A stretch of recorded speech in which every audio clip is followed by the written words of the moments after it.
पृथ्वी। यही वो जगह है जहां इंसान पले बढ़े हैं।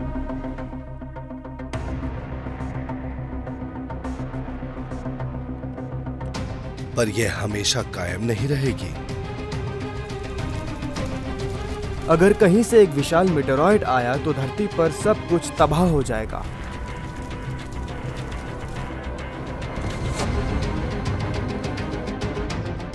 पर खतरा सिर्फ मीटियोर से नहीं है, धरती खुद बदलेगी। या तो इस पर बर्फ जम जाएगी या ये बहुत गर्म हो जाएगी।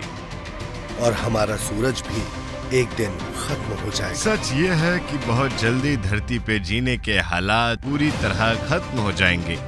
इस यूनिवर्स में बचे रहने के लिए हमें चाहिए एक इंश्योरेंस पॉलिसी। हमें दूसरी दुनियाओं में जाना होगा। अगर हमें बचे रहना है तो हमें आसपास रहने लायक अलग अलग प्लैनेट्स खोजने पड़ेंगे। तो क्या हम गैलेक्सी में एक नया घर खोज पाएंगे? क्या हम कोई दूसरी पृथ्वी खोज पाएंगे?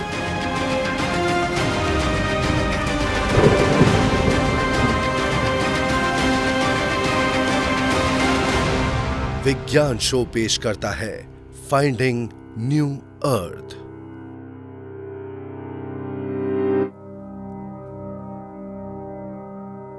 सदियों से हमें अपने सोलर सिस्टम में कुछ गिने चुने प्लैनेट्स ही पता है।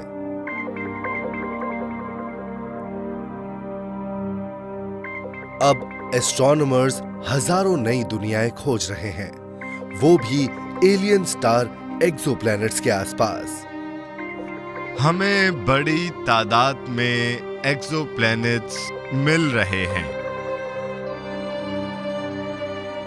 जैसे दुनिया में बहुत सारे प्लैनेट्स हैं, वैसे ही कई स्टार्स भी हैं और गैलेक्सी में सैकड़ों अरब स्टार मौजूद हैं। क्या ऐसा कोई स्टार है जहां इंसान जाकर बस और फल फूल सकता है, जो इस खतरनाक यूनिवर्स से हमें सुरक्षा दे सकता है? कोई दूसरी पृथ्वी? क्या कहीं कोई दूसरी पृथ्वी मौजूद है? ऐसा हो तो मजा आ जाए।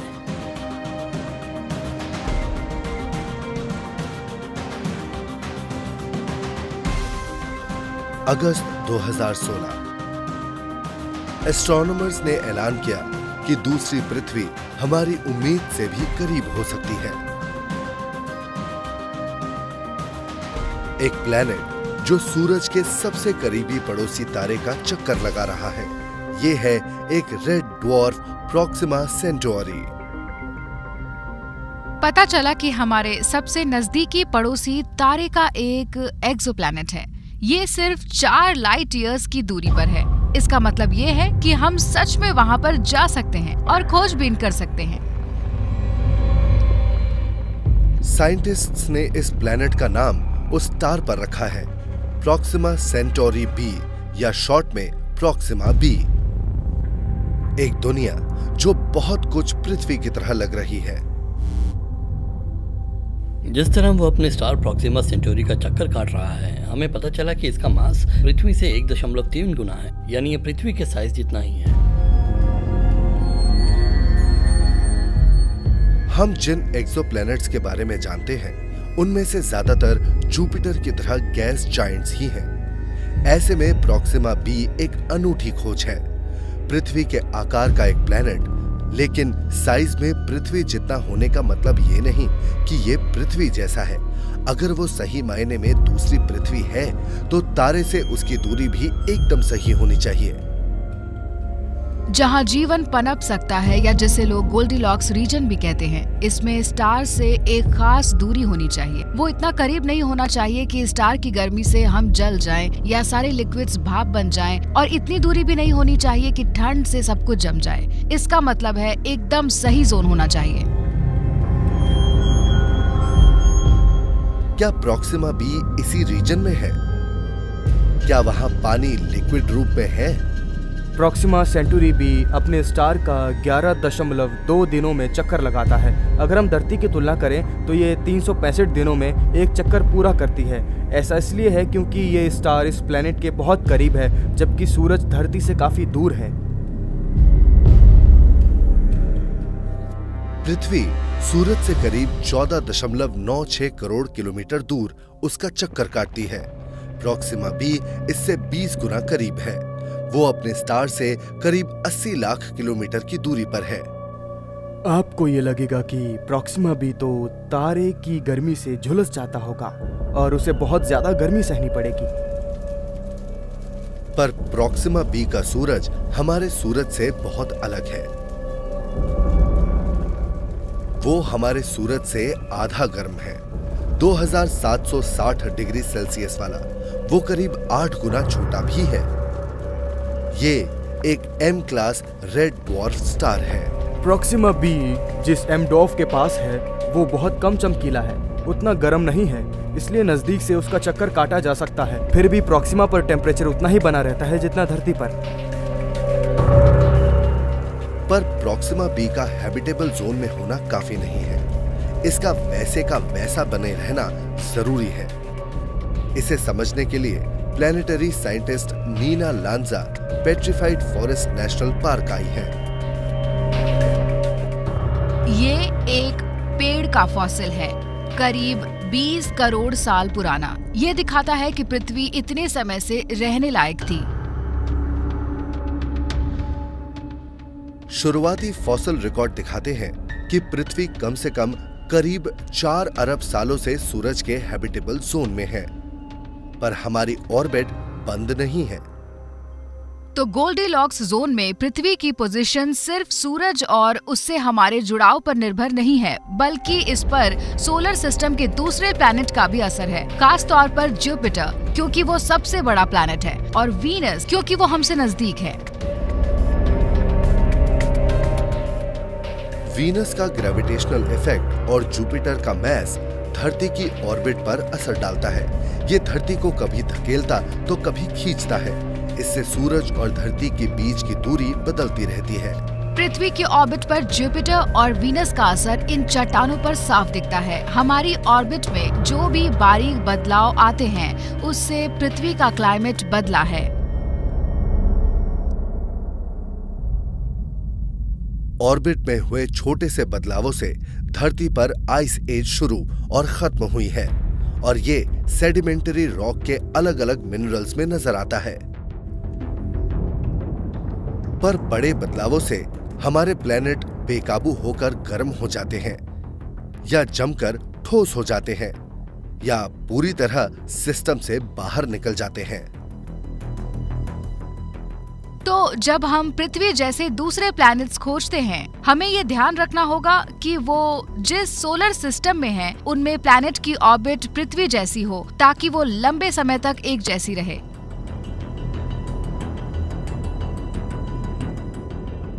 रेड ड्वार्फ के चारों तरफ प्रॉक्सिमा बी की संकरी ऑर्बिट उसे रहने लायक बना सकती है, पर यह पृथ्वी से बहुत अलग होगा। यहाँ आसमान पर तारे छाए रहते हैं। वो समुद्रों और पहाड़ों को अजीब सी लालिमा से ढक देते हैं। तो प्रॉक्सिमा बी वो दूसरी पृथ्वी हो सकती है जिसे हम खोज रहे हैं। पर 2017 में डिम रेड ड्वार्फ स्टार में एक ऐसा धमाका हुआ जो पहले कभी नहीं देखा गया था, जिससे प्लैनेट रेडिएशन से ढक गया। एक मेगा फ्लेयर नजर आई। वो सोलर फ्लेयर जैसी थी, पर उसमें कहीं ज्यादा ताकतवर थी, पर असल में वो स्टार को भी मात दे सकती थी। जब हमारे सूरज की मैग्नेटिक फील्ड उलझ जाती है, तो उसके सोलर फ्लेयर बहुत ताकतवर हो जाते हैं। पर मेगा फ्लेयर हमारे सूरज के सबसे तेज फ्लेयर से भी 10 गुना ज्यादा ताकतवर होते हैं। एक एम ड्वार्फ स्टार पर मैग्नेटिक फील्ड हमारे अपने सूरज से कहीं ज्यादा उलझी हुई होती है। इसका मतलब जब इसके फ्लेयर होते हैं तो वो कई ज्यादा एनर्जी निकालते हैं। साइंटिस्ट मानते हैं कि इस तरह के मेगा फ्लेयर प्लैनेट को खत्म कर सकते हैं। रेडिएशन प्लैनेट के एटमॉस्फेयर को पूरी तरह से तहस नहस कर देता है और प्रॉक्सिमा बी पर ये मेगा फ्लेयर मोटे तौर पर साल में एक बार जरूर आते हैं। रेड ड्वार्फ स्टार बहुत ही ज्यादा गुस्सैल होते हैं। वो अपने प्लैनेट की अच्छी तरह से देखभाल नहीं करते। तो अगर कभी प्रॉक्सिमा बी पर कोई एटमॉस्फेयर रहा होगा तो वो इस तरह के धमाकों में कब का खत्म हो चुका होगा। इस तरह प्रॉक्सिमा बी पर अंतरिक्ष के तरह तरह के खतरे मंडरा रहे हैं। एटमॉस्फेयर धूप और छांव के बीच टेम्परेचर ग्रेडियंट को गड़बड़ कर देते हैं। इसीलिए जहां धूप होती है वहां चिलचिलाती गर्मी होती है और पास ही अगर छांव है तो वहां पर फीली सर्दी है। एटमॉस्फेयर के बिना प्रॉक्सिमा बी एक बंजर इलाका बन जाएगा जो अपने स्टार के भयानक रेडिएशन से परेशान होगा। यहाँ रहना मुमकिन नहीं होगा। शायद प्रॉक्सिमा बी में दूसरी धरती होने की सारी संभावनाएं हैं, पर असल में ये एक सूखी सी जगह है। ऐसी जगह जहां का एटमॉस्फेयर खत्म हो चुका है, पानी भी उड़ चुका है। इसकी वजह यही है कि वो अपने स्टार के बहुत ज्यादा करीब है। प्रॉक्सिमा बी भले ही सबसे करीबी एक्सोप्लैनेट है, पर ये इकलौता ऑप्शन नहीं है। मानवता का भविष्य एक ऐसे बेमिसाल स्टार सिस्टम पर टिका हो सकता है जो हमसे बस 40 लाइट ईयर दूर है। हमने एक बहुत ही कमाल का सिस्टम खोज लिया है जहां बसने की एक नहीं बल्कि 7 जगहें हैं। –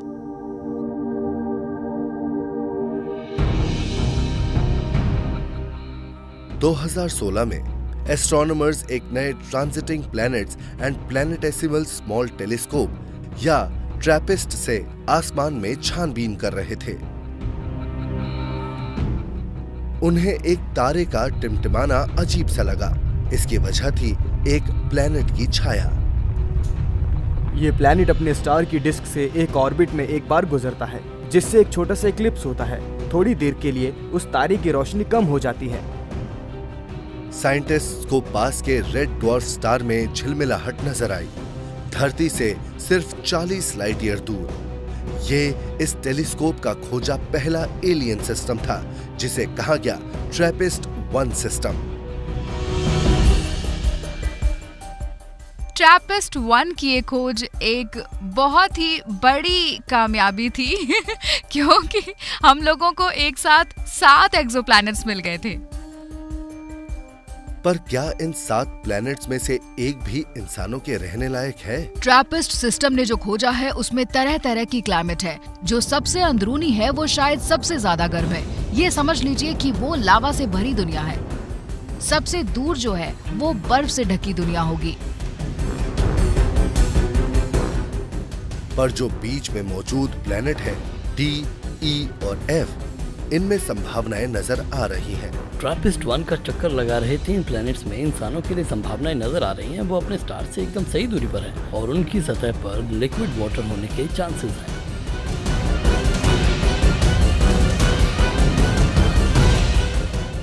पर क्या ये प्लैनेट्स लिक्विड वाटर वाली एक पथरीली दुनिया है? साइंटिस्ट इन प्लैनेट के ट्रांजिट या सफर पर नजर रखते हुए सुराग खोज रहे हैं। वो सही टाइमिंग और झिलमिलाहट के जरिए इन प्लैनेट के मैस और साइज को नाप रहे हैं। जब हमें मैस और साइज मिल जाएगा तो हम डेंसिटी का पता लगा सकते हैं, और जब डेंसिटी का पता चल जाएगा तो पता चल सकता है कि वो किस चीज से बना है। डेटा से एक बहुत कमाल की बात पता लगती है। इन प्लैनेट्स पर खूब पानी है, समुद्रों का एक संसार। वहां पृथ्वी से 250 गुना ज्यादा पानी है। ये साइंस की एक हैरत से भरी कामयाबी है, क्योंकि हमें न सिर्फ 7 ट्रांजिटिंग प्लैनेट्स वाला एक सिस्टम मिला है, बल्कि इस बात के सुराग भी मिले हैं कि कई प्लैनेट में भरपूर मात्रा में पानी हो सकता है। इनमें से एक प्लैनेट को नई पृथ्वी माना जा रहा है।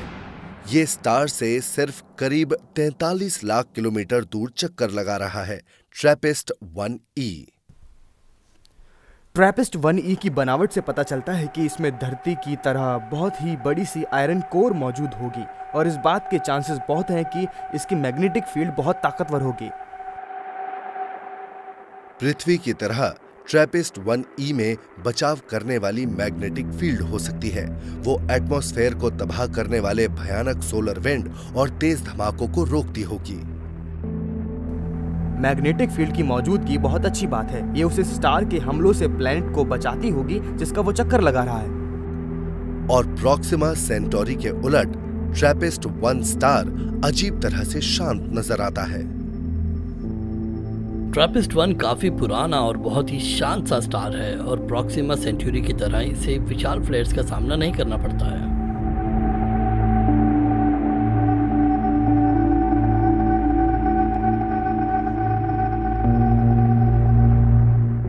डेटा दिखाता है कि ट्रैपिस्ट 1 में विशाल समुद्र हो सकते हैं और एक बचाव करने वाला एटमॉस्फेयर और इंसान के बसने लायक टेम्परेचर।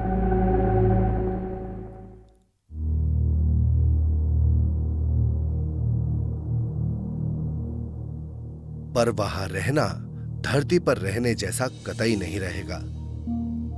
ट्रैपिस्ट सिस्टम के बारे में ये बात ध्यान रखनी चाहिए कि वो हमारे सौर मंडल की तरह नहीं है। ये प्लेनेट एक दूसरे से काफी पास है और इतना पास होने की वजह से इनकी ऑर्बिट बहुत तेज और छोटी है। ट्रैपिस्ट 1e का एक पूरा साल धरती के 6 दिन के बराबर है।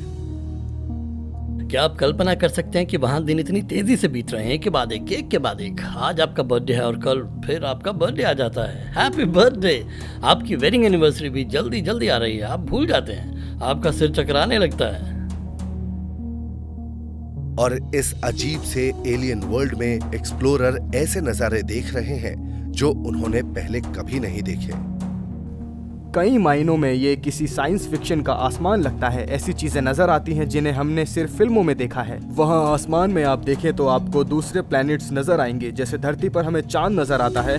और यही नहीं, आप उन प्लैनेट के कॉन्टिनेंट्स भी अपनी आंखों से आसानी से देख सकते हैं। पर क्या ये प्लैनेट हमारे लिए इतना सही हो सकता है? तो मान लीजिए कि ये एक बसने लायक प्लैनेट है। ये अपने स्टार के करीब है, पर जब कोई सोलर सिस्टम इतना कंप्रेस्ड होता है तो दूसरी प्रॉब्लम्स होती हैं और इनमें से एक दिक्कत है टाइडल लॉकिंग। ट्रैपिस्ट 1e अपने स्टार से कुछ लाख किलोमीटर की दूरी पर चक्कर काट रहा है। मुमकिन है कि उसमें टाइडल लॉक हो, यानी इसका एक साइड हमेशा स्टार की तरफ ही हो। अब आप कल्पना कर सकते हैं कि वहाँ लगातार दिन होगा और इसका ये असर होगा कि धरती पूरी तरह तपती रहेगी, जैसा आप मेरे पीछे देख सकते हैं। पर वहाँ दूसरे हिस्से में लगातार रात रहेगी। इसका मतलब है कि वो बर्फ से ढकी एक वीरान दुनिया होगी। और ट्रैपिस्ट 1e की दिक्कतें कोई छोटी मोटी नहीं लग रही। अगर वहाँ एक तरफ दिन रहेगा या दूसरी तरफ रात रहेगी, तो जहाँ रात रहेगी वो हिस्सा इतना ठंडा हो जाएगा कि जम जाएगा, यानी उसका एटमॉस्फेयर भी जम जाएगा।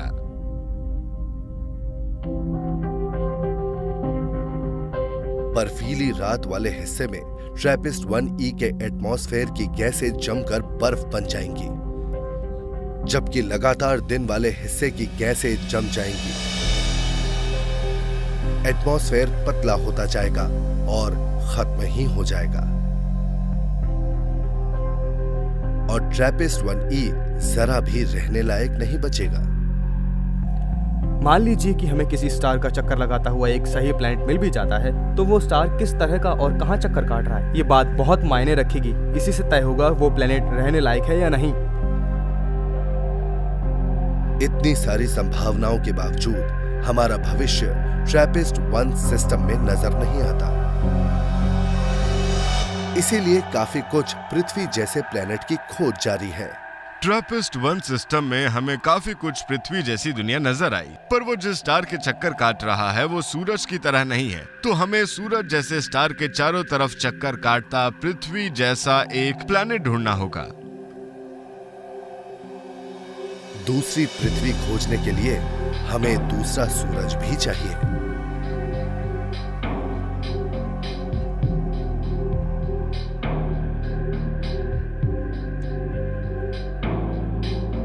मिल्की वे। यहाँ मौजूद है अरबों खरबों स्टार, कुछ धीमे तो कुछ धमाकेदार रेड ड्वार्फ हैं, कुछ हैं थोड़े वक्त तक रहने वाले जलते हुए विशाल तारे।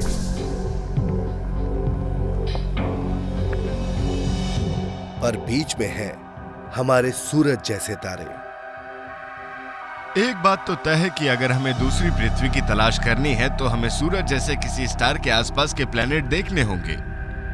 हमारे सूरज जैसे स्टार शांत और स्टेबल हैं और लंबे समय तक कायम रहते हैं, और ऐसे प्लेनेट रहने लायक हो सकते हैं जो दूर हों और टाइडल लॉकिंग से बचे रहें।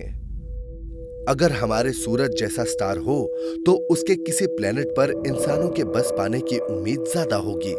हम प्लेनेट की खोज में हैं, स्टार्स के हैबिटेबल जोन में, वो स्टार जो हमारे सूरज जैसा हो और हमें उसके अंदर दुनिया दिख रही है।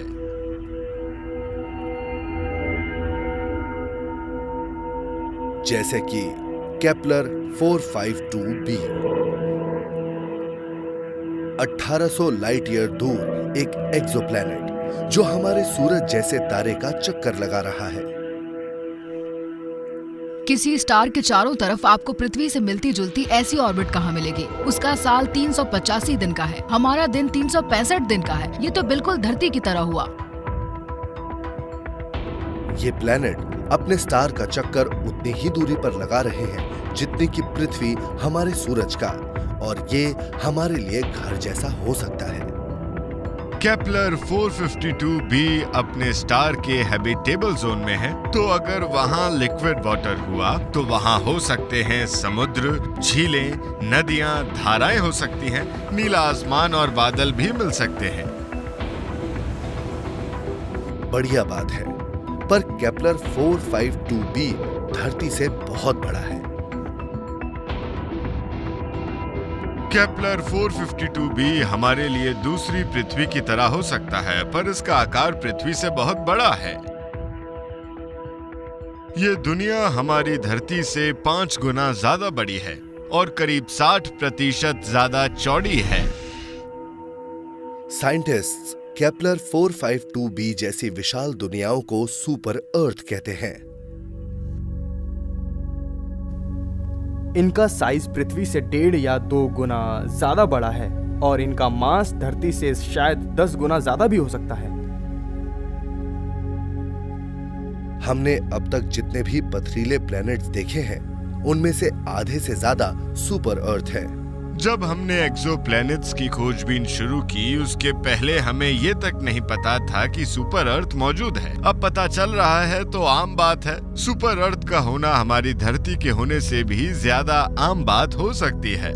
यानी जब हम रहने लायक दुनिया तलाशें तो हमें सुपर अर्थ पर नजर जरूर डालनी चाहिए। क्या ये पृथ्वी जैसा विशाल प्लैनेट हमारा दूसरा घर हो सकता है? इस तरह के प्लेनेट में हमारी दूसरी पृथ्वी होने के कई गुण मौजूद हैं। ये हमारे सूरज जैसे किसी स्टार का चक्कर लगा रहा है। ये हैबिटेबल जोन के ठीक बीचों बीच है, पर दिक्कत ये है कि कुछ और बातें हैं जिनका ध्यान रखना होगा, जिनमें से एक है प्लेनेट का मास।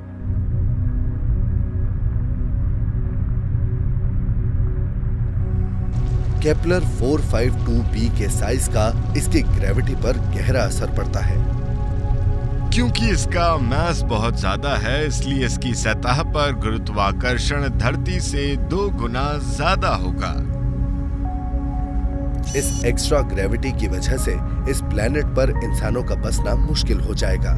कुछ ऐसे काम हैं जिन्हें करना आपको पृथ्वी पर पसंद नहीं है। इस तरह के प्लेनेट पर ऐसे काम और मुश्किल हो जाएंगे, जैसे कि वहाँ कचरे का वजन पृथ्वी की तुलना में दुगना होगा। उसे उठाना कोई आसान काम नहीं होगा। वहाँ सुपर ह्यूमन का होना तो पॉसिबल है, पर आम इंसान वहाँ बिल्कुल नहीं रह पाएंगे।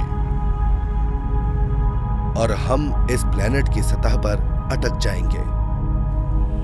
अगर आप किसी तरह किसी सुपर अर्थ की सतह पर लैंड कर जाएं, तो आपके लिए नीचे उतरना बड़ा आसान होगा, पर वापस चढ़ना या खड़े होना उतना आसान नहीं होगा। आज भी धरती को छोड़ना हमारे लिए कितना मुश्किल है। कितने विशाल इंजन और रॉकेट लगते हैं। इंजीनियरिंग के ऐसे करिश्मे जो हमें स्पेस में ले जाते हैं, इसमें 2 गुनी ताकत लगेगी। केपलर 452b से बाहर आने में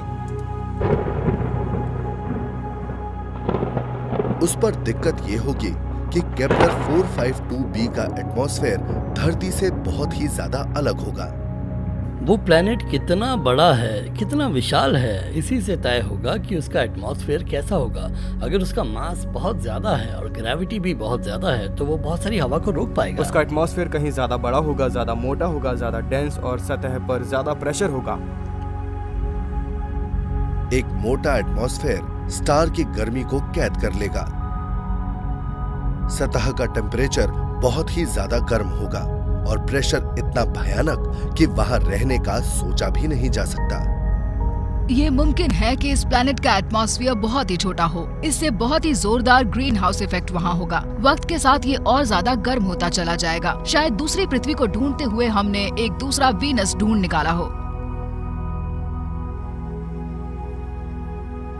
भले ही सुपर अर्थ का काम बड़ा ही मजेदार हो, पर इनकी भयानक ग्रेविटी हमें वहां जीने नहीं देगी और वहां के मोटे एटमॉस्फेयर में हम जी नहीं पाएंगे।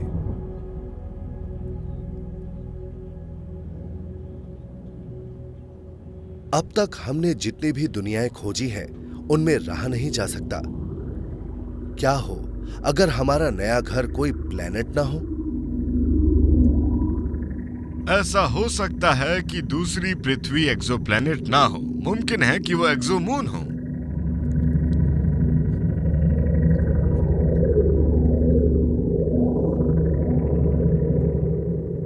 जब चांद की बात करते हैं तो हमें लगता है कि हम किसी बेकार ऑब्जेक्ट की बात कर रहे हैं, पर ऐसा नहीं है। हमारे सोलर सिस्टम में कई ऐसे मून हैं जो अपने आप में बेमिसाल हैं। हमारे सिस्टम में ऐसे ऐसे मून मिलते हैं जिनमें वो सारे गुण मौजूद हैं जो एक रहने लायक प्लेनेट में होने चाहिए। टाइटन में एटमॉस्फेयर है और इसका खतरनाक वेदर सिस्टम है। गैनीमीड की अपनी मैग्नेटिक फील्ड है जो इसकी लिक्विड आयरन कोर की वजह से पैदा हुई है। यूरोपा और एनसेलेडस में भारी मात्रा में पानी मौजूद है। पृथ्वी पर रहने के लिए जिन कैरेक्टरिस्टिक्स की ज़रूरत है वो इन अलग अलग मून्स में बिखरे हुए हैं। अगर आपको इन सारी खासियतों वाला एक एक्सोमून मिल जाए तो हम कह सकते हैं कि वो दूसरी पृथ्वी साबित होगी।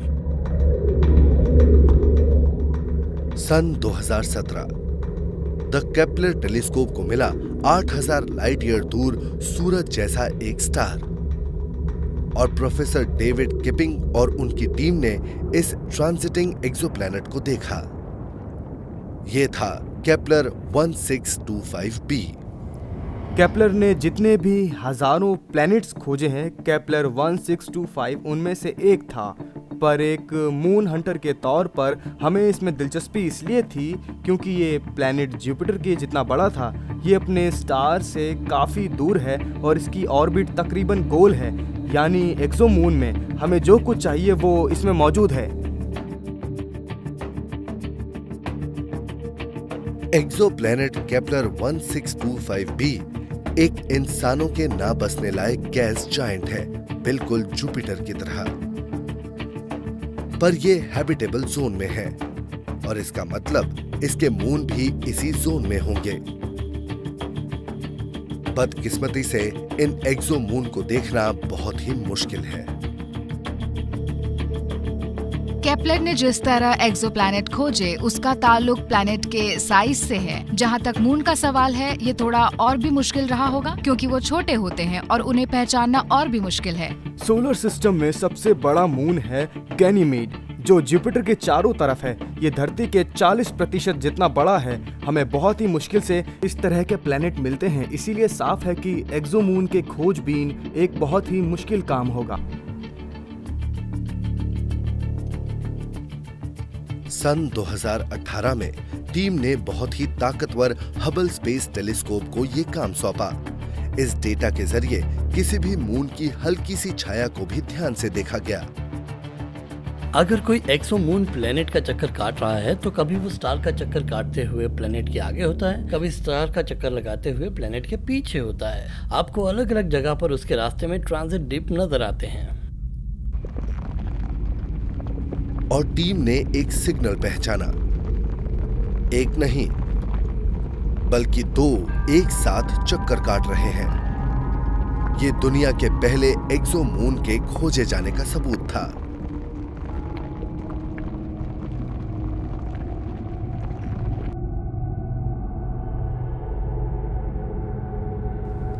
ये कमाल की खोज थी। मैं अपनी सारी जिंदगी एक्सोमून्स की खोज करता रहा हूँ। 10 सालों से हम लगातार खोजबीन कर रहे थे, इंतजार कर रहे थे कुछ तो मिलेगा। सच में ये खोज और ये ऐलान वाकई कमाल का था। इससे ये तो पक्का हो गया कि हमें धरती जैसे ऑब्जेक्ट मिल्की वे में जगह जगह मिल सकते हैं। इससे हमें एक मकसद मिला, खोजबीन का एक नया चैलेंज मिला। इस एलियन एक्सोमून पर आसमान पृथ्वी जैसा बिल्कुल नहीं होगा। नज़ारों के लिहाज से ये बहुत ही खूबसूरत जगह होगी। आप आसमान में देखेंगे तो आपको एक विशाल रिंग प्लैनेट मंडराता नजर आएगा। एक दुनिया जो पृथ्वी की तरह हो सकती है, वो दूसरे प्लेनेट का चक्कर काट रहा है।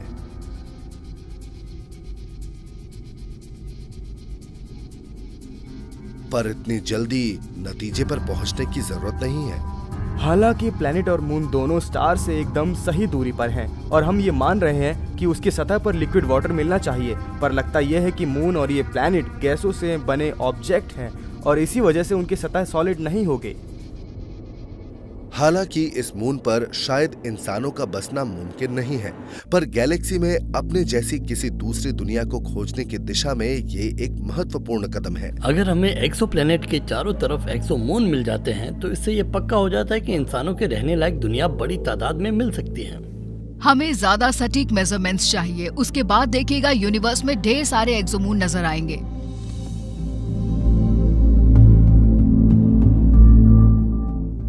पर इन दुनियाओं का पृथ्वी की तरह दिखना ही काफी नहीं है। दूसरे स्टार के पास अगर हमें पृथ्वी जैसे प्लेनेट मिल जाते हैं तो सब खुश हो जाते हैं, पर पृथ्वी जैसे होने का मतलब है कि वो कितनी बड़ी है, क्या वहाँ पर लिक्विड वाटर है और अपने स्टार से उसकी दूरी क्या है। ये सब है तो बहुत ही अच्छा, पर इतना काफी नहीं है। किसी प्लेनेट का कॉम्पोजिशन उसे हमारा घर बना सकता है या सिर्फ रिजेक्ट करवा सकता है। एक परफेक्ट दुनिया और एक टिकिंग टाइम बॉम्ब में फर्क होता है।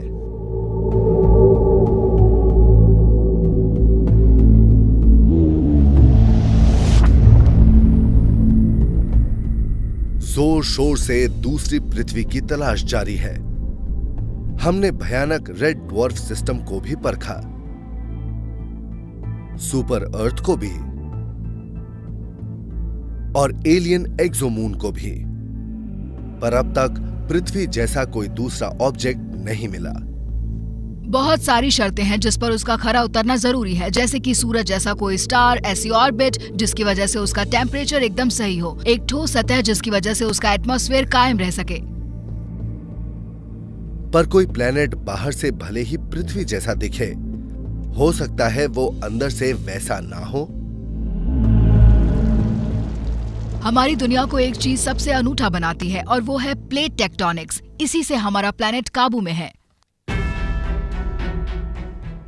पृथ्वी का क्लाइमेट इसके मटेरियल्स के साइकिल पर निर्भर करता है, जैसे कि कार्बन डाइऑक्साइड और वाटर मॉलिक्यूल्स। सक्रिय प्लेट टेक्टोनिक्स और ज्वालामुखी के धमाकों की वजह से धरती के पिघले हुए अंदरूनी रूप और सतह के बीच मूव करते हैं। इन साइकिल से धरती का टेम्परेचर कायम रहता है और इसका एटमॉस्फेयर भी बना रहता है।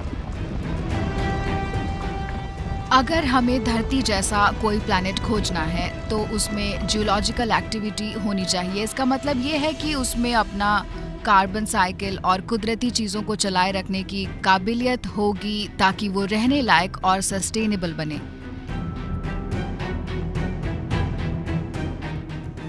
पर हमें कैसे पता चलेगा कि प्लेनेट के अंदर क्या हो रहा है?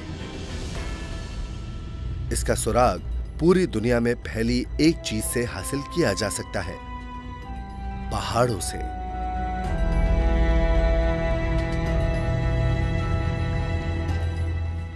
ये जो पहाड़ होते हैं ये इस बात का संकेत है कि ये प्लैनेट अभी जिंदा है और इसकी सतह के नीचे अभी भी कई प्रोसेस चल रहे हैं।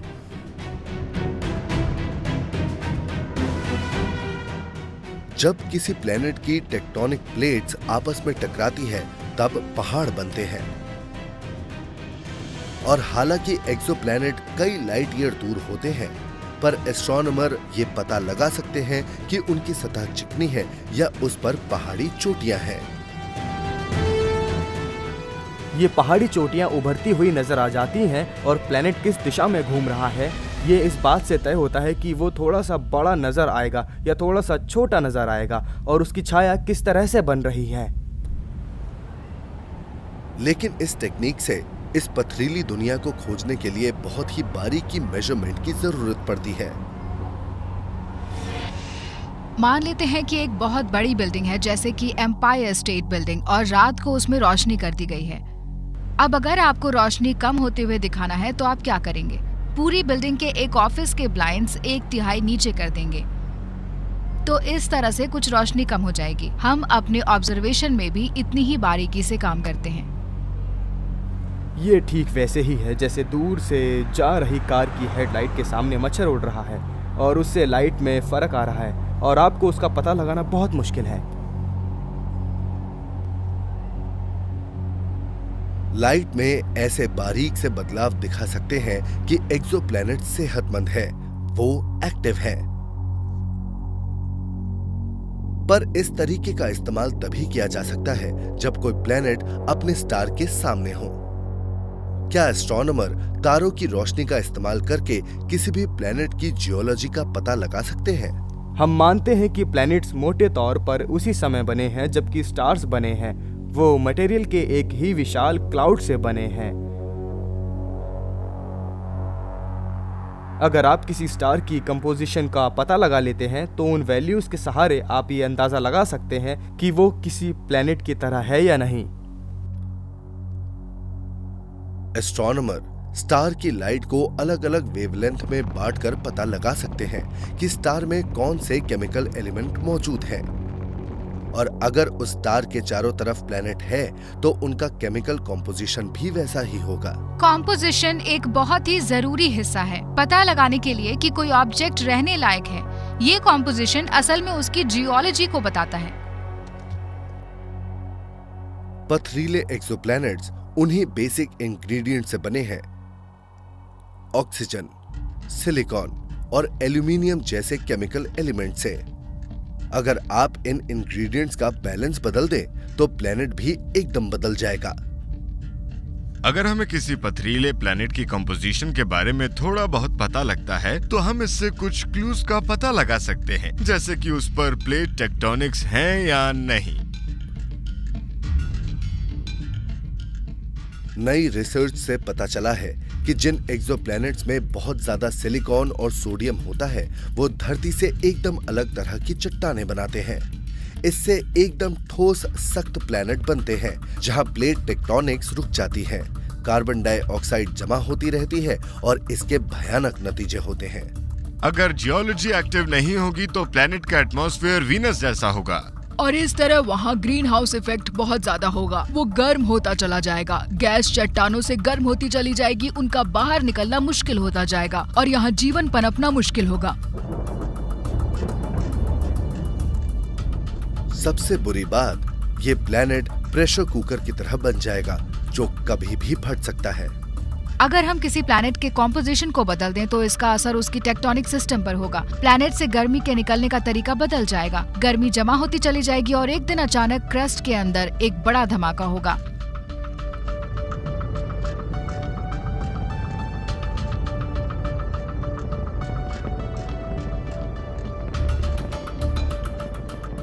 प्लैनेट की ठोस क्रस्ट टूट जाएगी, लावा का समुद्र बह निकलेगा और ग्रीन हाउस एटमॉस्फेयर सतह को उबाल देगा।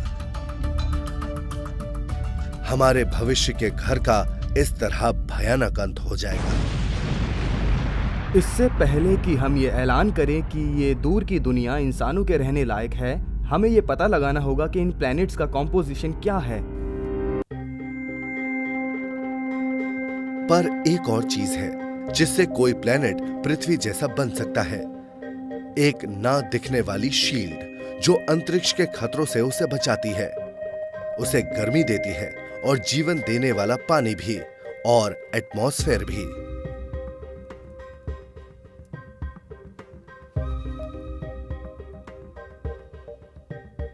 दूसरी पृथ्वी की खोज में हमें मिल रहे हैं कई तरह के प्लेनेट, पर कोई प्लेनेट पृथ्वी की तरह तभी हो सकता है जब वो हमारी सभी जरूरतों पर खरा उतरे।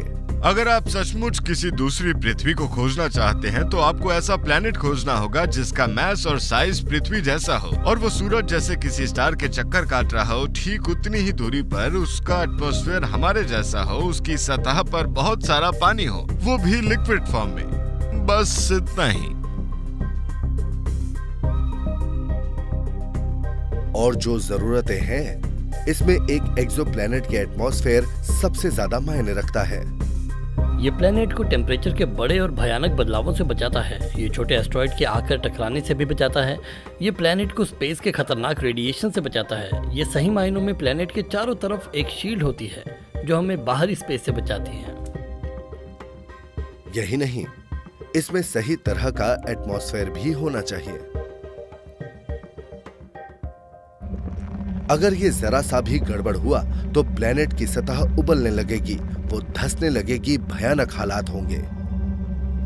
हमारे अपने सोलर सिस्टम को देखिए। सूरज के हैबिटेबल जोन में 3 अलग प्लेनेट शामिल हैं, वीनस, अर्थ और मार्स। पर मार्स का एटमॉस्फेयर बहुत पतला है, वहाँ बहुत सर्दी है।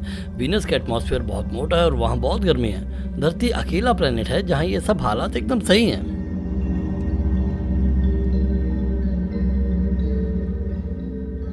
अब तक एस्ट्रोनॉमर्स ने मोटे तौर पर अंदाजा ही लगाया था कि क्या इन एक्सोप्लैनेट में एटमॉस्फेयर है, पर अब हम सीधे इनकी जांच कर सकते हैं। पृथ्वी जैसे प्लैनेट्स में हम खोज रहे हैं पृथ्वी जैसा एटमॉस्फेयर। ये एक बहुत ही मुश्किल काम है। हमें किसी प्लैनेट के एटमॉस्फेयर को देखना है और स्टार की चमक को देखना है, तो इसके लिए बहुत ही बारीक टेक्नोलॉजी चाहिए और एकदम सटीक मेजरमेंट। एस्ट्रोनॉमर एटमॉस्फेयर का पता तब लगा पाते हैं जब प्लैनेट किसी स्टार के सामने से गुजरता है। लाइट का एक छोटा सा हिस्सा प्लैनेट के किनारों पर चमकता है और उसके एटमॉस्फेयर के पार भी। जब वाटर, हाइड्रोजन और कार्बन डाइऑक्साइड के मॉलिक्यूल्स स्टार की लाइट की कुछ खास वेवलेंथ को एब्जॉर्ब कर लेते हैं, तब ऐसा होता है। अगर हमें किसी स्टार की लाइट चमकती नजर आए, प्लैनेट के चारों तरफ चमके, तो हम थोड़ा बहुत पता लगा सकते हैं कि क्या उसका अपना एटमॉस्फेयर है और इस एटमॉस्फेयर की खासियत क्या है, वो कितना गर्म है, वो किससे बना है। इस तरह हम पता लगा पाते हैं कि एटमॉस्फेयर वैसा है या नहीं कि उस प्लैनेट की सतह पर इंसान का रहना पॉसिबल हो। अब तक हमने ऐसा कोई एक्सोप्लैनेट नहीं देखा जिसका एटमॉस्फेयर हमारी जरूरतों के मुताबिक हो, पर ये हालात अब बदलने वाले हैं।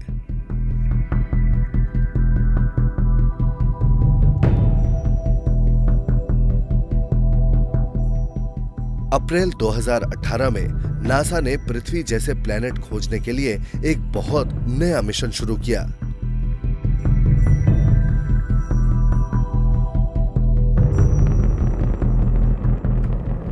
टेलीस्कोप अगर बड़ा है तो वो ज़्यादा बेहतर है, पर ये हमेशा सही नहीं है। नासा का एक सैटेलाइट है जिसका नाम है ट्रांजिटिंग एक्सोप्लैनेट सर्विस सैटेलाइट, यानी टेस। इसमें असल में छोटे कैमरे लगे हैं जो आसमान के सबसे चमकीले तारों पर नजर रख रहे हैं। इसके पीछे लॉजिक ये है कि सबसे चमकीले तारे सबसे नजदीक वाले भी तो हैं। टेस के जरिए इन स्टार की स्टडी करके नासा को उम्मीद है कि वो हमारे गैलेक्टिक पड़ोसियों में बसने की कुछ उम्मीदें देख पाएगा। टेस अगले 2 सालों तक पूरे आसमान पर अपनी पैनी नजर रखेगा। इस तरह हमें उन प्लैनेट्स के बारे में भी पता चलेगा जो हमारे आसपास हैं। अगर उन पर कोई मजेदार या काम की चीज नजर आती है तो उस पर बड़े कैमरों से खोज शुरू कर दी जाएगी। सारी दुनिया के साइंटिस्ट्स अगली जनरेशन के टेलीस्कोप बना रहे हैं ताकि एक्सोप्लैनेट एस्ट्रोनॉमी की गहरी स्टडी की जा सके। हमारे कुछ आइडियाज हैं और हम आने वाले कुछ डेकेड्स में ऐसे टेलीस्कोप बनाने वाले हैं जो इतने बड़े और इतने एडवांस्ड होंगे कि वो इस तरह की खोजबीन कर पाएं। जैसे कि जेम्स वेब स्पेस टेलीस्कोप जैसे मिशन। ये हबल से 7 गुना ज्यादा पावरफुल है। इससे हम पूरी गैलेक्सी में प्लैनेट्स के एटमॉस्फेयर पर नजर रख पाएंगे। मुमकिन है इससे हम कोई दूसरी पृथ्वी भी खोज पाएं। हम इन एटमॉस्फेयर्स में इलेक्ट्रोमैग्नेटिक स्पेक्ट्रम के इंफ्रारेड पार्ट पर नजर रखेंगे। वेब टेलीस्कोप को इसी को ध्यान में रखकर बनाया गया है। जेम्स वेब स्पेस टेलीस्कोप मेरे हिसाब से एक बहुत ही जरूरी मिशन है, जिससे हमें पृथ्वी जैसे प्लैनेट खोजने में काफी मदद मिल पाएगी। ये अब तक का सबसे एडवांस्ड टेलीस्कोप भी है। अभी भी पृथ्वी के जोड़ीदार की तलाश जारी है और हर रोज लगता है कि जल्द ही वो मिल जाएगा। 30 साल पहले हमें एक भी एक्सोप्लैनेट का पता नहीं था। आज हजारों का पता चल चुका है। आगे जो इंस्ट्रूमेंट बनेंगे उनकी मदद से हम हजारों बल्कि लाखों या कहें कि अरबों एक्सोप्लैनेट्स का पता लगा सकेंगे। क्योंकि हमारा मकसद है पृथ्वी को छोड़ना और कई तारों पर इंसानी सभ्यता को बसाना। इंसान होने की सबसे मजेदार बात यह है कि हमारे भीतर कमाल की क्यूरोसिटी है। ये जो क्यूरोसिटी है ये हमें खोजबीन के लिए प्रेरित करती है, चाहे धरती हो या हमारा सोलर सिस्टम या फिर गैलेक्सी के पार कुछ खोजना हो। हम लंबे समय से इन प्लैनेट्स की स्टडी कर रहे हैं, पर अभी अभी ये सफर शुरू हुआ है।